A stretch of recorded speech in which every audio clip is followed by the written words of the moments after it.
Hi friends, welcome to my channel. ఈరోజైతే ఈ వీడియోలో బీట్రూట్ కర్రీ చాలా సింపుల్గా ఎలా తయారు చేసుకుంటారో చూపిస్తానండి. వీడియో ఎండింగ్ వరకు చూడండి, మిస్ కాకండి. చాలా చాలా హెల్దీ అయిన రెసిపీ అండి ఇది. చిన్నపిల్లలకి చాలా మంచిదండి.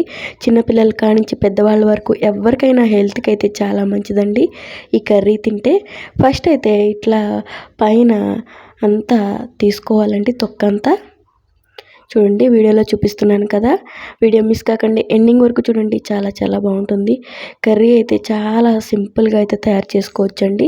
బీట్రూట్ ఫ్రై అండి నేను చేసేది. మా పిల్లలకైతే ఈ కర్రీ చాలా చాలా ఇష్టమండి. నాకు ఇద్దరు చిన్న పిల్లలు ఉన్నారు, వాళ్ళకైతే చాలా ఇష్టంగా తింటారండి వాళ్ళిద్దరూ. ఈ కర్రీ కొంచెం స్వీట్గా ఉంటుంది కాబట్టి వాళ్ళకి బాగా నచ్చుతుంది. చాలా సింపుల్గా తయారు చేసుకోవచ్చండి.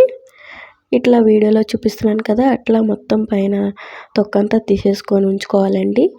ఇప్పుడు మనం తురుముకోవాలండి.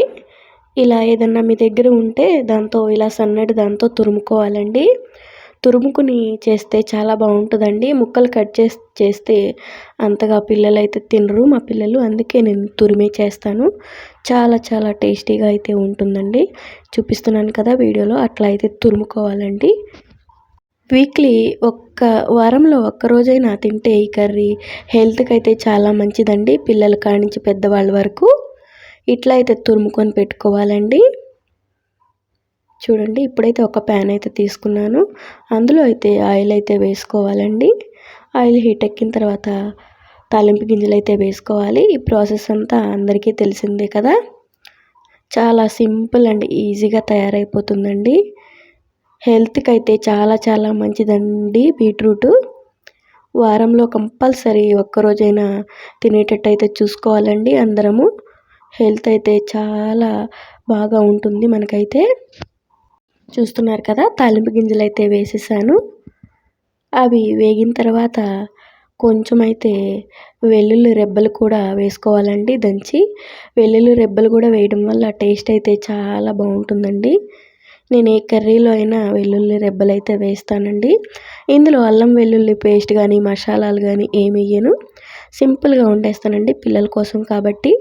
ఇప్పుడు వేగిందండి తాలింపు. ఇందులోనే బీట్రూట్ మనం తురిమి పెట్టుకున్నాము కాబట్టి అదంతా వేసేయాలండి. ఇందులో వేసేసి మిక్స్ చేసుకోవాలండి. కొంచెం అయితే సాల్ట్ వేసుకొని మిక్స్ చేసుకొని మూత అయితే పెట్టుకోవాలండి, మగ్గించుకోవాలి సిమ్లోనే.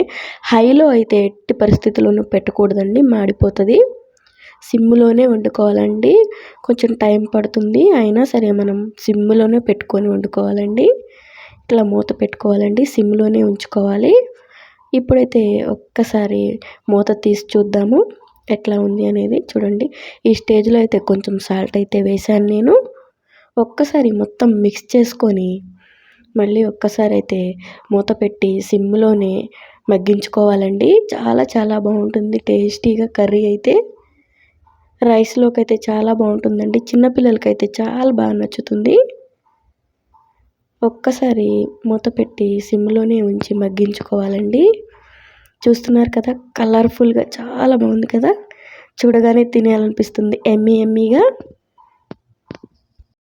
నా వీడియో చూసే వాళ్ళందరూ నా వీడియో లైక్ చేయండి ఫ్రెండ్స్, ప్లీజ్.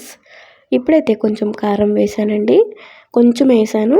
పిల్లల కోసం కాబట్టి ఎక్కువ కారం తినరు కాబట్టి కొంచెమే వేసాను. ఒక్కసారి అయితే మిక్స్ చేసుకోవాలి. మగ్గిపోయిందండి ఆల్మోస్ట్. కారం వేసి ఒక్కసారి మూత అయితే పెట్టుకుందాము.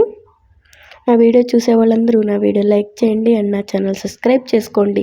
ఇలాంటి మరిన్ని వీడియోస్ కోసం నాకైతే సపోర్ట్ చేయండి ఫ్రెండ్స్. చూడండి, కర్రీ అయితే రెడీ అయిపోయిందండి. ఇప్పుడైతే సర్వింగ్ బౌల్లోకి తీసుకొని సర్వ్ చేసుకోవడమే. ఎమ్మీ ఎమ్మీ బీట్రూట్ కర్రీ అయితే రెడీ అయిపోయింది. బీట్రూట్ ఫ్రై అండి, చాలా బాగుంది కదా, కలర్ఫుల్గా చూడడానికి ఎమ్మీగా బీట్రూట్ ఫ్రై అండి. మీకైతే వీడియో నచ్చింది అనుకుంటున్నాను. చూడండి, చాలా బాగుంది కదా. Thank you for watching friends. Bye bye.